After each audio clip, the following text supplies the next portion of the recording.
Hey guys, Idal S here from mimicmethod.com, where you learn languages by ear so you can have flowing conversations, which are the principal means by which we human beings connect with each other on a intellectual, spiritual, emotional level.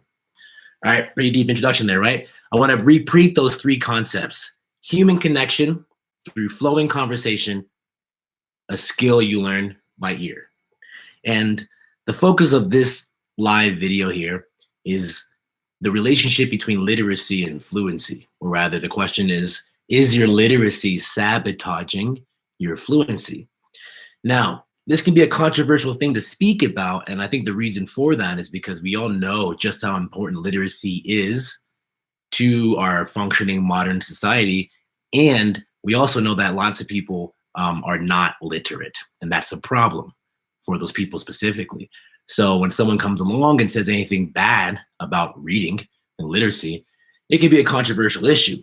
But in this specific case, I encourage you, if you have that initial knee-jerk reaction, to think a bit about these facts. First, written language did not come into existence until about 3,000 years ago or something like that in Mesopotamia first, right? Think about the, ancient cuneiform from the Sumerians or the Egyptian hieroglyphs, right?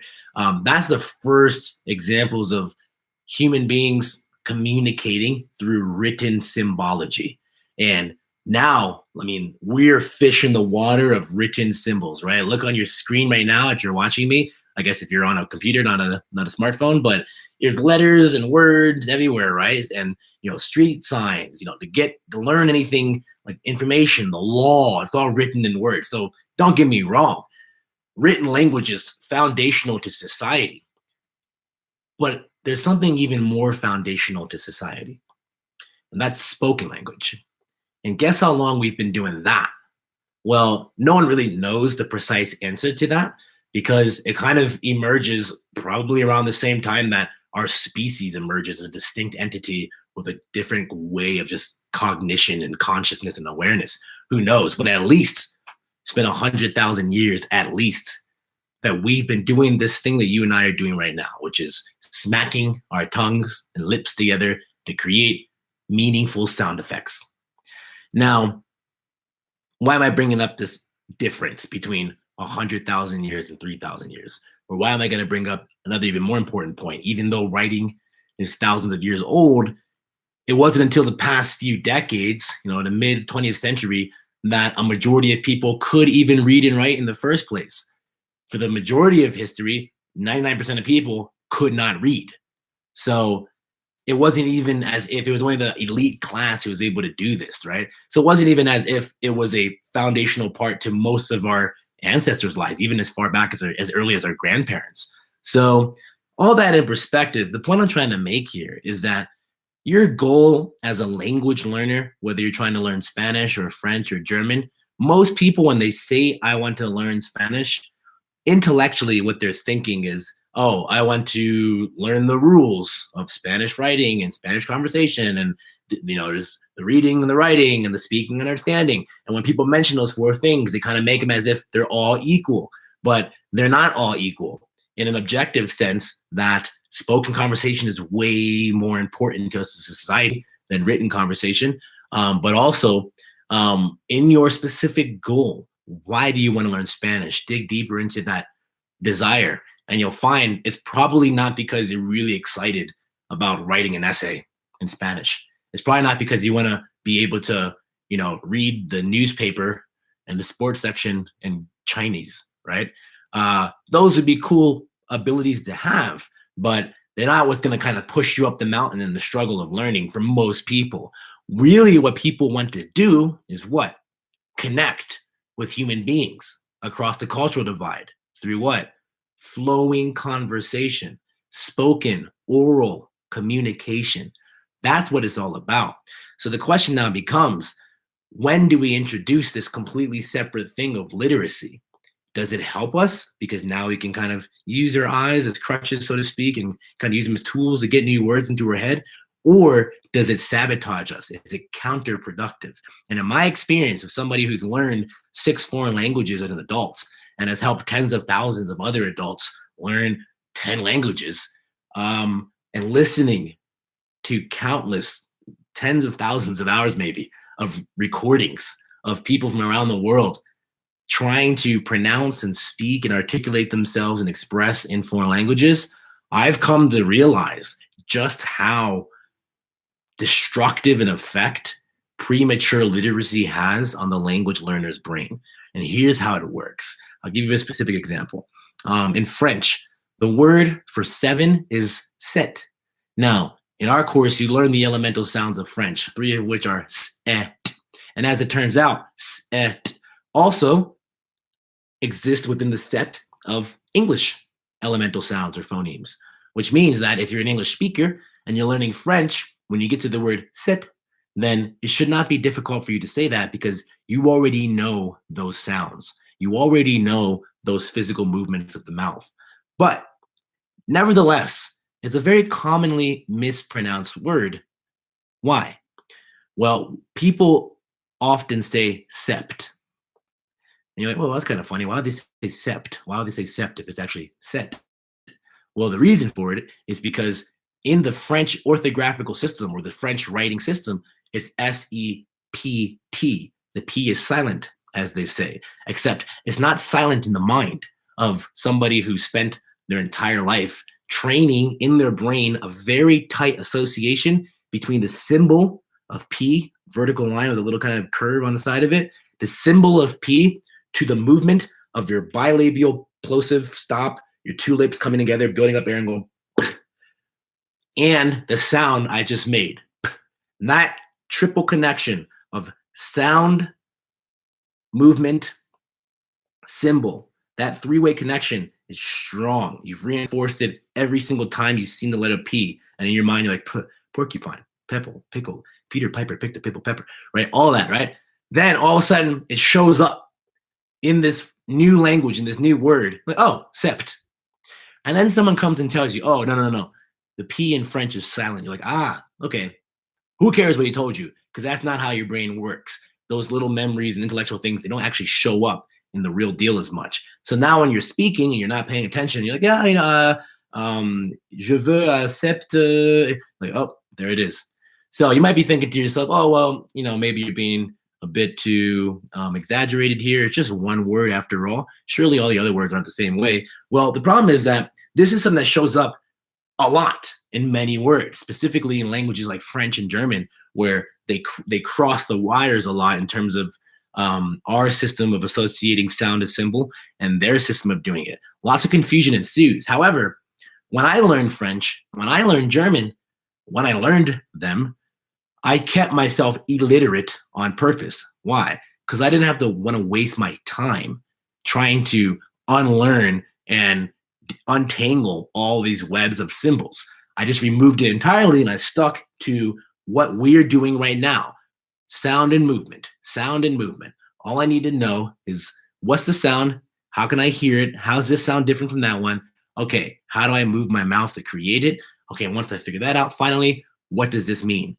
With those questions, you can go in und ich kann auch Deutsch sprechen und danach ich kann fragen, wie sagt man auf Deutsch, right? And, if I'm able to speak and I'm being conversational in German, then I sit down and I say, okay, let's open up a book for the first time. How do you spell this? Oh, what? V spelled with a W? Say word, right? I had no idea because it didn't matter. All I did was listen to a German person and they go V. And I'm like, oh, okay, V, E, V. Whether they make a W-I-E or a V-E-E or an exclamation point followed by a $, hashtag, it doesn't matter. That's all arbitrary. It doesn't matter because that's not going to show up in my conversation, a human connection with a German person or a French person. So people say, okay, well, whatever. Maybe it's worth it then to learn with reading and writing because then it makes it easier, right? I can learn new vocabulary on paper and then go and use them.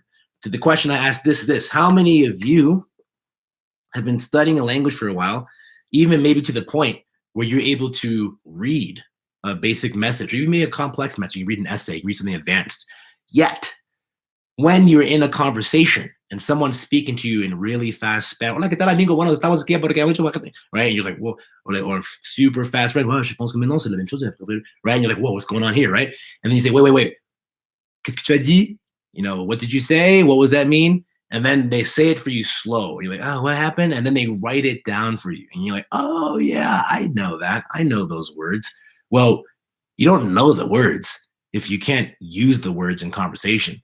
If you can't catch them in conversation, what makes you think you know them? You don't know them. You just recognize them in the singular medium of pen on paper, of scribbles on flashcard on smartphone application, right? And maybe that's a useful skill, but why would that necessarily transfer over to a conversation? It's a completely different sensory system, your eyeballs and your symbolic representation system, very different from the auditory system or the motor cortex system. These are all, they're intertangled to some degree, but they're very different. So what made you think that, learning something on an iPhone and in flashcards was going to magically just switch over to a conversation? It's not how it works, especially when you're not actually recognizing the true sounds of that word because you're replacing it with your native reading. And that's what it is. I've heard countless hours of people speaking foreign languages as a teacher. And I can tell you that a large percentage, if not the majority, of pronunciation errors I hear come as a result of the person reading the word in their head. And then, imagine you had a word in your head and you're kind of looking up and you're like reading it off. Meanwhile, this person's saying it right in front of you. You're literally not even using your eyes to look at his mouth, which is helpful. And you're reading it off in your head. And you're therefore not paying attention to what the person's actually saying. So when you have the written form in your head, it actually distorts your listening perception. And this is not a metaphor. I'm speaking literally. I've seen this firsthand. Is what we do is what we train. People will hear things. The way perception works is you put out the expectation, and then if it meets your expectation, you hear it. And if it doesn't, maybe you hallucinate it. And I do it all the time. People are just like, oh, there's definitely that letter there. It's definitely the sound there. I'm like, listen again. Like, oh, you're right. It's not there. Why did you think it was there in the first place? Because your first language teacher introduced written word and literacy to you too early, and now it's interfering. So back to the title of this video. Does literacy sabotage your fluency? Yes, it absolutely does. Now, it's all a matter of timing. I do teach myself how to read and write, but I don't do it until I'm already basic conversational in the language, right? I've gone into a conversation as, what's this mean? What does this mean? Say that again. Listen, mimic, enter that natural feedback loop. And I'm speaking kind of like a broken version of the language, but I can understand most things and I can express myself and feel comfortable and confident, do all those things. Maybe I don't have a very sophisticated vocabulary yet. That's when I open up a book, because then I want to get a more educated form of the language. I'll need to learn how to, speak in that way. And books are very useful in that case. However, the book is resting, or the literacy is resting now on a foundation of fluency. And what happens is I go and I open that German textbook and I say, okay, wow, V is actually spelled the W. Like, okay, oh, that's what this is. Same thing with grammar. Like, oh, okay, now I understand how that works. Because now I have the experience of sound. And think about this for a second. Two things. What are you doing when you're reading, right? You're bringing a book up and you're like, blah, blah. What's actually going on is a voice is creating sounds in your head, like your inner ear, right? Because the sounds came first, right? Now, think about a child. Think about when you were a child. What did you do first? Did you first learn how to have a basic conversation and express yourself and then learn how to read, or vice versa, right? No kid is like literate without being able to be fluent, with the exception of people who do have a flowing conversation with someone, kind of deeply connect, make them laugh, laugh at their jokes, make them feel heard, understand everything they say, be able to fully express your personality and your thoughts and your emotions and desires the way you would with a deep, intimate friend. Would you rather have that ability, or would you rather have the ability to read anything in the library? And once again, that's actually a pretty cool skill. I would love to have the ability to go into like an ancient Chinese library and like read and understand the scripts from like the Taoists or something, right? But it's not as high on my list of priorities, and I have so much time in my life to do stuff. So I'm going to do one first, at least. And the truth is, if you do conversation and spoken fluency first, it actually doesn't take that long to learn how to read, right? Depending on the language, it doesn't take that long to learn how to read. It takes way longer. It takes way longer if you try to read and learn how to read without being able to understand and speak, because now you have nothing to attach this to. You're like, okay, I guess this is the word and you say for this. It's kind of weird. These guys are weird. Why they do it this way, right? There's no background. It's kind of like this edifice floating in the sky, right? It's gonna crash down. It doesn't really work. So yeah, this is a bit of a rant there, but I guess my point here is we're so inundated with written words in our society. It's so important that we make the mistake of equating and making a false equivalency between spoken language and written language. And they're two fundamentally different things, not least of which because one predates the other by 997,000 years at least. It's a big deal. When things that are the same don't appear 100,000 different years apart from each other, right? So just making that distinction alone is something that I find that most people don't do. And when you make that distinction and you relate that distinction back to what your fundamental goal is when you actually do the work and struggle to learn a foreign language, then it becomes clear that, okay, I should be careful with this whole reading and writing thing. And I end this with a quick kind of parable I use whenever I talk about this and speeches or whatever. You may have heard it before, but there's a policeman walking down the street one day and he runs into, in the middle of the night, right? And he runs into a drunk person on his hands and knees, searching around for something on the ground underneath a street lamp. And then the policeman asks him, like, hey, what are you doing there on that ground? And the guy's like, oh, I lost my keys here. I'm looking for them here. So the policeman gets down to his hands and knees and starts helping the drunk man look for his keys. And after a couple minutes go by, they can't find anything. And the policeman's kind of like, wait a minute. Are you sure you lost your keys here? Because I don't see them anywhere. And then the drunk man says, oh, no. I'm actually sure that I did not lose my keys here. Like, what? No. I lost my keys over there in the parking lot. And the guy says, well, why are we over here searching for your keys here if we know your keys are over there in the parking lot? And the drunk man says, well, this is where the light is. And what I'm saying there is that tends to be how people go about learning a language. Because the light is there, literally, you can see, you stick to what you see, or more fundamentally, you stick to what you know. And if you're literate, you know reading and writing. Spanish is scary, but I recognize these letters, the same letters I use every day in my English language, right? So you have a sense of security and you feel like you're making progress because you're able to kind of use these structures and concepts that you've been using your whole life, just maybe a different context. But then when you come to the actual goal of having a conversation, all of those little symbols become useless to you at best. And at worst, they actually get in the way and they block your flow of conversation. People can't understand you. You can't hear properly. The truth is that what you're looking for and what you're trying to achieve, as scary as it sounds, it exists beyond the light of the street lamp. It exists out there in the darkness. So if you really want to have that flowing conversation experience in your target language, then prerequisite to that is the willingness to close your eyes and have the faith to walk out into the darkness and trust the ability of these fascinating devices called your ears to start to adapt and figure out what's going on. People say, I have bad ears. I'm like, really? Did you really give it a chance to find out how bad or how good they were? Like, oh, no, I asked the guy to say a word once and I didn't get it, so I just wrote it down, right? No one gives it a try. And that's what we do in our programs. People, I have bad ears. They do our thing for 30 minutes, 2 days. And like, whoa, I can hear way more. Yeah, because you gave your ear the chance to learn. That's how learning works. You got to give it the chance through attempts and tries. Walk off into the darkness. It's kind of like, when you're in a dark room and the lights are off, the lights can't turn back on. What do? You feel your way around. You use your other senses. This is why blind people have more acute listening and hearing and smell, because they can't rely on their eyes. So they're actually superior in the other senses.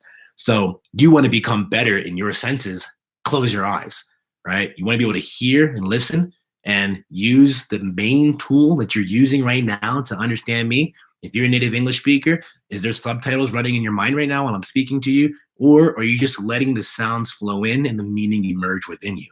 If you want to have that experience in a target language, close your eyes and try to trust your ears to develop it there. Okay. So I think it's enough on there. I got a couple of questions, it seems. Yeah, when I post this, Jared, it will be a replay, so you can watch that. Don't worry.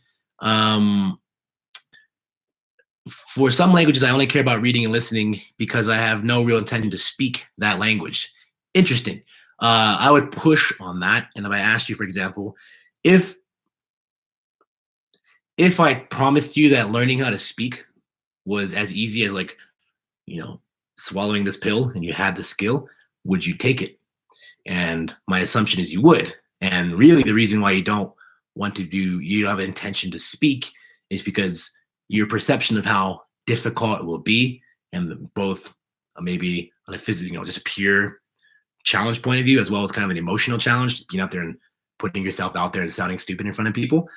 It is a lot, but you can learn how to listen and understand without being able to speak. There's people who are mute, for example.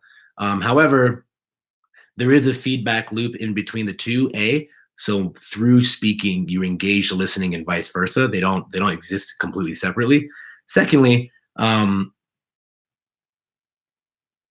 yeah, you can learn to understand without speaking, but you can learn to understand faster with speaking, and you'll have speaking. So that's what I'd say to that. As to the question someone asked about reading out loud, and I speak about that, but once again, I discourage that as well, because what's going on is you have a limited amount of attention.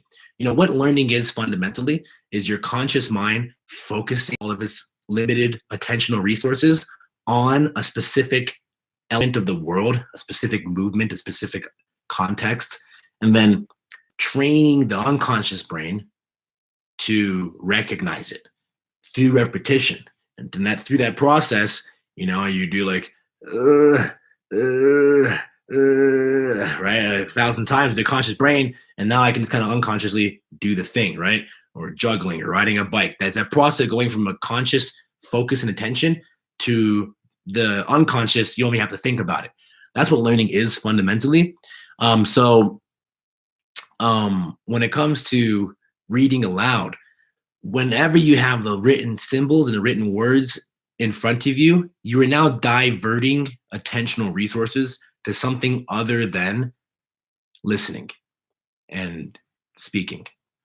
And so then what happens then is you're just not learning as fast because you have limited resources.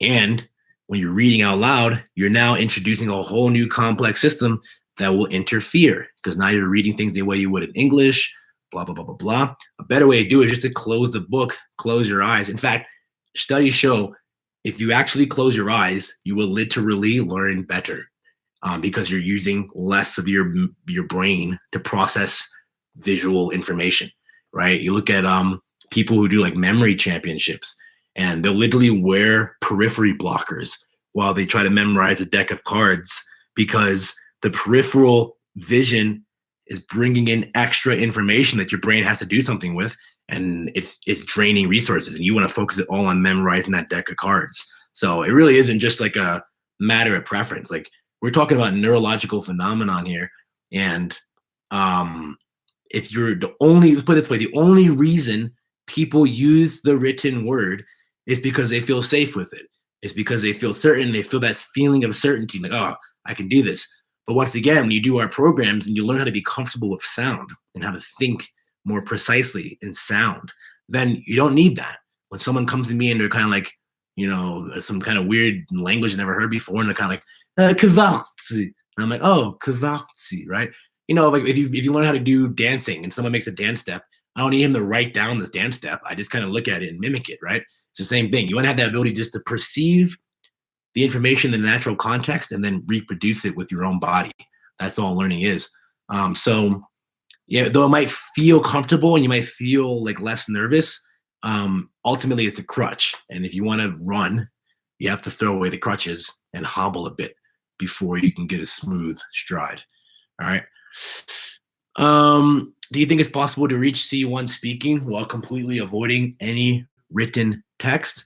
I mean, I don't need to think anything. It's proven possible in the sense that there are the vast majority of humans who've existed until recently have been C1 in fluency without being able to read and write, because most people couldn't read and write. You see what I'm saying? we have such a tight association between reading and writing and speaking, understanding, and written language and spoken language. It's even hard for us to fathom them as different things, but they're really different things. So I know I personally go to C1 and I get there faster than most people because I didn't take the side quest on learning how to place my characters and draw Chinese characters, all that kind of stuff, right? So when you get to, there's people who are blind. Are there blind people who are C1? Absolutely, right? Now, it's not to say that learning to read and write doesn't influence your speech. I mean, the way I speak English is largely influenced by the fact that I've read countless books. So the written form has influenced the way I speak, especially in contexts like these when I'm speaking about complicated matters. Writing is very important. It is still foundational to our modern society and our capacity to kind of really precisely shape our thoughts and our thinking. So I'm not knocking on writing. All I'm saying is that it's dangerous in the context of learning. Once again, my recommendation is learn by ear. Do programs like Pimsleur or my program, Michelle Thomas, whatever, that introduce you new concepts, new words, new expressions by ear, so that when it comes to you again in the context of hearing, you can recognize it and speak it properly. Do things by ear. Then go into conversations and ask people, how do you say that? How do you say that? No, I don't need you to write it down. Say it again. And then they're like, je voulais parler. And you're like, oh yeah, I know that je, I know the v, I know the ou, I know the le, I know the a, I know the le, right? Because I've trained them in the mimic method course. I know what these movements are. I know what these sounds are. I recognize them. I can break it down. And I don't need to see it. It just kind of happens intuitively. Once again, it's really hard for people to grasp this until they've actually done the kind of training, or if you have experience in being fluent in music or fluent in martial arts or dance or some kind of sport, you're learning these movements, these very complex ways of interacting with people in the world without using written symbols, right? You can always bring symbols into anything. There's symbols that explain music, but I learned how to play violin by ear because I did a learn by ear program, and I did not know how to read music until later. And people would argue, and I definitely would argue, that's the natural way to learn. Cool. I have asked one more question. I'm gonna get out of here. Jared says, I could definitely pick up listening better when I was working on mimicking the sounds. Yes, and I know Jared personally. We worked together, and he was, as far as I can tell, introduced to this concept for the first time. And then so when he started doing the listening training, so shifting his conscious attention away from, am I spelling it right? What's the grammar? What's the words? The right, to be like, how does that sound? How do I move my mouth to make that sound? When you start to make that shift, all of a sudden you start learning way faster, purely because you've shifted your attention to the right thing and not the wrong thing, right? Someone asked, what if the person needs the languages for university? For example, I learned my target language to move and study at the UN on the basis of that language. I can't really postpone reading and writing. Good question. So unfortunately, in the conventional system as it is right now, people they don't know any better, I suppose. They will sabotage you by teaching you how to read and write. So, there's no one learned Spanish through high school Spanish. I've not met a single person in my entire life who spoke perfect Spanish, fluent Spanish. Oh, where'd you learn? Oh, high school, right? Never, right? No, it never happened to anybody. And if it did, it's only because the teacher did not do the traditional program, right? So now you have two goals, right? Learn the language and get good grades. So, I mean, I'd say two things. First, it is still faster if you learn conversation first and then you do reading and writing. Maybe you can negotiate something with your teacher. I mean, honestly, it's a really hard situation to kind of get around. I know when I first realized this concept, this difference between reading and writing, was when I learned Chinese. And I went to China for a very intense academic program with Princeton University. And it was in Beijing. And it was like 4 hours of class in the morning and 4 hours of homework. And most of that homework entailed copying over and over Chinese characters over and over again. I mean, for each character, like the word for love, like you had to write that thing. It's like 10 different strokes of the pen. You had to write that thing 500 times in order for you to like remember it and build the muscle memory in your hand and recognize it and its complexity and all that kind of stuff. And then, you forget it a week later if you don't keep it up, right? Now, I had gotten to China a month earlier. And while I was there, I wasn't doing any classes. I was just speaking to Chinese people on the street, and I got really good. I was improving very rapidly. And then I started the program. I was very excited. I'm like, oh, intense program, it's intense Chinese study, let's do it. But then all of a sudden, I found that same, afternoon I used to spend talking to Chinese people in the streets. Now I'm spending that like in a dungeon of a library, copying characters over and over again until my hands started to cramp. And after a week of that, my Chinese started to get worse. And I was like, wait a minute, why am I paying money to get worse at a thing, right? And then, interesting enough, I started to look into it. I'm like, wait a minute, do these grades even affect my grade back home in school? And then study abroad program, turns out no. And then I'm like, well, whether I get good grades here or not literally has no effect on any other goal in my life. And while I'm sitting here learning how to read one Chinese word, I could be out there learning how to understand and speak 10 Chinese words. So that's a huge opportunity cost I'm wasting there. So I walked into my teacher's office. And I'm like, hey, listen, I really appreciate the tutoring, like in the mornings we do, the one-on-ones and like some of the parts of the class, but I'm just not gonna do any more homework because I don't see any use in it. And I just stopped doing homework, stopped going to those copying characters. Until this day, I'm pretty illiterate in Chinese. And at the end of the program, I had the lowest grade in the entire course, but unanimously, everyone knew without any debate that I by far had the best Chinese of anyone in the program.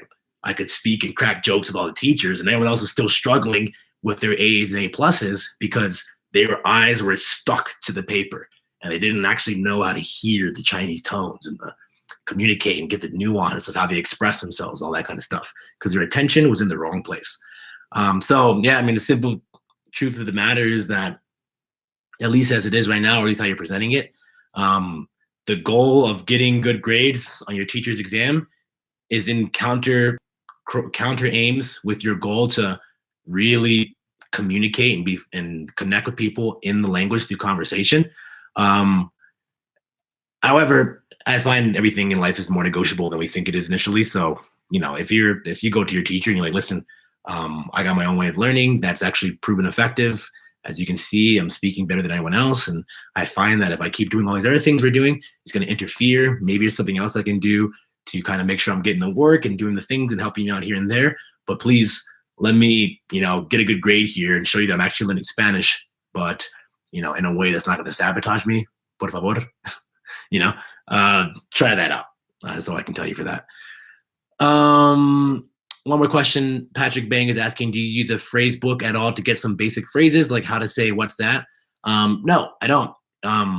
What I do is I write down a series of phrases maybe that I want to know in English, such as the most important question, which is, how do I say this? Or what does that mean? Those are the two most important questions. And then I just ask somebody who speaks the language and also knows English, I'm like, hey, how do I say, right, in your language? And then what happens? Then they make a bunch of sound effects. And I'm like, oh, okay, say that again. And then I repeat those sound effects. What's it mean to repeat? It means I accurately perceive, and then I accurately mimic the movements with my mouth that guy just made with his mouth. Then I repeat that over and over and over again, and then I apply it over and over again in context. Now I know how to say those phrases without knowing how to read it. So once again, it's the same thing. Once again, a benefit of books is that it collects all the information like in one place, and it's very convenient. To ask people for, it's easier to Google Map than to ask somebody in the street for directions, right? Because you have to talk to people. It's just harder to talk to people than it is to talk to smartphones, right? So once again, it's the easier path. But often, if not always the case, the easier path is always the wrong path, right? So it might be more challenging. You have to go into the darkness, as we said before, to be able to do this stuff. But you just have to remind yourself, what's your goal? And your goal isn't to make things easy. Your goal is to succeed at communicating. So you just got to think through your strategy a bit more clearly and more thoroughly, and you'll find that perhaps the literacy thing is not what it's cracked up to be. Okay, guys, thanks for watching. If you have more questions, put it in the comment section on the video when it posts for the replay. I also ask, if you haven't done so already, to subscribe. If you already subscribed, share this video. Maybe you have a language learning friend who's kind of stuck in the old way of thinking I'm like, oh no, this is how you learn, blah, blah, blah. And like, yeah, the reason why you're struggling is blah, blah, blah. Check out this guy, Dow Stuff Mirror Method. Share this video. Maybe they'll find it interesting. And yeah, thanks again for watching. I'll be doing more live videos at random times, probably on a daily basis for the next couple of weeks. So I will chat with you next time. All right. Thanks for watching.